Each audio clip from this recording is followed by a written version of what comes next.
Thank you, Chuck. Yeah, like you said, we had to adjust with, those things that are happening with the flooding going on in North Carolina. And like I said, first and foremost, our thoughts and prayers were with the people down in North Carolina. But, with that said, with our preparation this week, we were able to, I think get some rest physically as we continue to try to prepare for a really good Memphis team. So really last week was used as a week to try to mend a little bit, get some rehab and try to recover. And then, later in the week try to get ready for Memphis. We know they're a really good football team.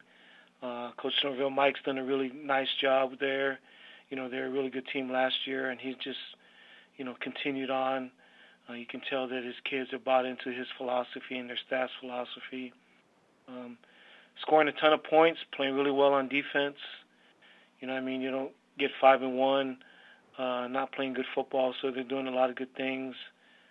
We know it's going to be a tough challenge for us, and fortunately we're at home where we feel like we play pretty good at home, and we're going to need all the home field advantage we can get to play a really, really good Memphis football team. We'll take questions for Coach Niumatalolo. Please, again, *1 on your telephone keypad to join the queue, and the operator will introduce you. We'll take a first question from Gene Wang with the Washington Post. Hi, Ken. Good morning. Morning, Gene. How you doing? Good. You mentioned the extra week of rest. You also said Chris High and Calvin were probable. If you had played last week, I assume everything's fine with them now. And health-wise, how is the team looking? Yes, they're both up now, Gene. They're both going to practice. So they'll both be ready to go. So we're excited about that. Tyler Carmona will be back. Wooten, who's banged up a little bit at our cornerback, he'll be back. And so, it was, 2 physical games with Air Force and Houston. And our guys were pretty banged up last week, but at this point, they'll all be back. Great. Thanks, Ken. Also, I know for you guys, it's a week-to-week deal, and Memphis is 100% your focus this week. But when you look at kind of the bigger picture, after that, just short turnaround at Florida State, then you got Notre Dame next, and then Tulsa. It's a really brutal stretch for you. What do you kind of make of this next month of the season, and how important it is to get this team where you want to take it eventually, ultimately? Yeah, obviously it's a tough run. Going to South Florida next week is going to be tough. Notre Dame will be tough. Tulsa, we saw how good they are, playing Houston last week. Then you got SMU, and Chad's done a nice job over there, and obviously Army's much improved, and we got our East Carolina makeup game too in there. Yep. So, it's a tough stretch, and we recognize that, but it's like you said. All we can focus on is Memphis. If we look too far down the road, we're setting ourselves up for failure. We recognize this is a really, really good team, and we're gonna have to play our best to have a chance to beat these guys. But all of our focus right now is on the Memphis Tigers. Thank you, Ken. Thanks, Gene. We'll now move on to Bill Wagner with the Baltimore Sun Media Group. Hey, Kenny. Gene said you were going to play Florida State. If you added Florida State into that mix, that'd really be tough. Yeah, that would be tough. South Florida's tough too, man. Real tough. Hey, well, just talk about the implications on the West Division. Your victory over Houston has put you in the driver's seat, but Memphis also at 2-0. Both of you control your own destinies for representing the West in the AAC championship game. Can you talk about the implications here with this game on that front? Yeah, this game, it doesn't take a rocket scientist to figure out how important this game is for both teams. Both of us control our own destiny. Whoever wins is going to be in the driver's seat. And so it's a huge game for both of our programs. Both teams, both programs start off the year with high aspirations to represent the West, and then play and win for the conference championship. That's always your goal, and right now we both control our own destiny. So it's a huge game. We're hoping for a big crowd. We're hoping for as much noise and help that we can get. They're really explosive on offense, and like you said, really good on defense. And it's a big game. It's a big game for both programs. There's been some great accomplishments at Navy during the time you've been there. You have a chance to add a notable achievement here with setting the school record for victories at Navy Marine Corps Memorial Stadium. At present, you've tied it, and if you win here Saturday, it'll set the record for most consecutive wins at Navy Marine Corps Memorial Stadium. Can you talk about that? And I think that speaks to the fact that your facility has become giving you a home field advantage. Oh, we definitely talk about this being our house and how important it is when you play at home, what this stadium represents, not only for the Brotherhood of Navy Football, but for our school and for our country and those that have served. And so it's important that our guys recognize that, when we come to this stadium, that we always leave everything we got on the field. It's who we are as a program. It's our culture. And so it definitely means a lot for us when we play at home. And the fans, like you said, have been great.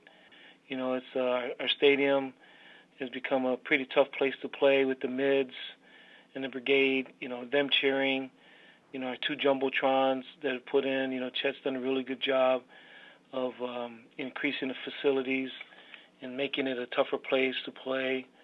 And we need all of it. We need all of that. We need the entire atmosphere.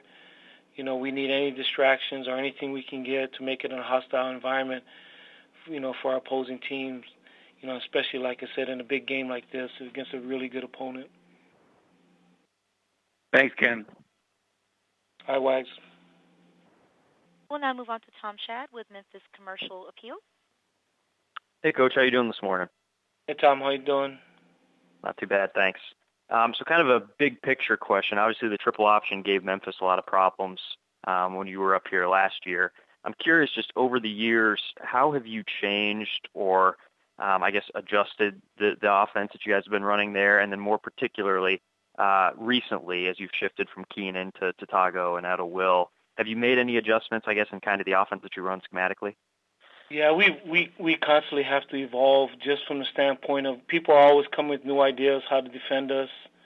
You know what I mean? And so, and the ideas that we see are just ideas that they use against us. These aren't, what people do against us is not what they do, against conventional offenses or against spread gun offenses that are throwing the ball all over the place. So we just kind of watch, over the years. We got a library of stuff. Like I said, we've been doing this a long time. So we kind of see what people are doing. We see how people have hurt us, different ideas. Because people are, when things happen that hurt us, this profession is a really copycat profession, so other people try it. So we try to get answers for, problems that we have. And really that's all we do. We just kind of troubleshoot, things that we feel give us an option. But with what we do, we constantly have to evolve, not only year to year, but game to game, scheme to scheme. But our staff's been together a long time, and, we're hoping, that we've pretty much seen what everybody can do, and that's, kind of been our approach. Thanks, Coach. Thank you. We will now take a question from Dan Tortora with WakeUpCallDT.com. Good morning, Coach. How are you today? Hey, Dan, how you doing? Doing well. Thanks for asking. Like you said, you've kind of seen a little bit of everything and what teams are trying to do. With what you've been able to do, crediting obviously recruiting and the players that you're bringing in, but also the schemes that you have to be so successful year in and year out and to have wins against teams like Houston this year, just what you can say about the resolve of this team and how there's not really much drop-off when you lose talented players. Well, I just talked about, our schemes and, how we try to troubleshoot schematically, offensively in our option game. If people think we're a triple option team, that's our basis, but we do way more than just triple option stuff. And what we do defensively, we're an odd front team, but we do a lot of different things there. But that's not why we win. It's our culture of our football program. I think the thing that's important for us is just the foundation of our culture is pretty strong. We know exactly who we are, and we try to adhere to our culture because strategy comes and goes, but, culture, always beats strategy, and that's our philosophy. When you look at the culture of this team, obviously you're a football team. in college football, but there's so much more connected to it when it's connected to Navy, when it's connected to Army, Air Force, so on and so forth. When you have that culture and you have a calling to something even higher for this country, just what you can say about that environment and how you utilize that environment to really establish something special. That's a great point, because it's hard to go to school here. It's hard to go to school at an academy. The academic rigors are tough. To get into school is tough. Plebe summer, your freshman year, summer is really, really hard. The physical requirements that you have to do along with going to school here are hard. School is hard here, and it's meant to be hard. It's meant to be hard to graduate from. And I think all of that said, because they're trying to produce leaders and forge leaders through toughness and through hard work and through discipline and going through tough things and making them more resilient and more, physically and mentally tougher. And we add on to that. We use that. We use what this school brings. We use all the tools that these kids learn from going to school here, because I think it's a great carryover to football and obviously into life. But toughness, being resilient, all those things you have to go to school here and obviously to serve our country after. Thanks, Coach. I appreciate it. All right, Dan. We have time for one more for Coach Niumatalolo, please. All right, I'll take a last one from Rob Fisher with Sports 56 Memphis.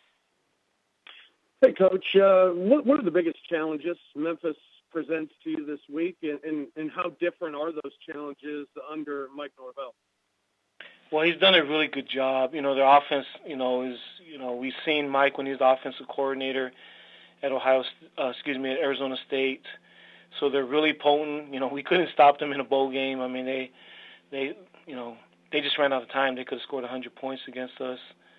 And so the challenge that they present schematically, they're really, really good on both sides of the ball. They present a lot of issues for you as far as what you want to try to stop on defense.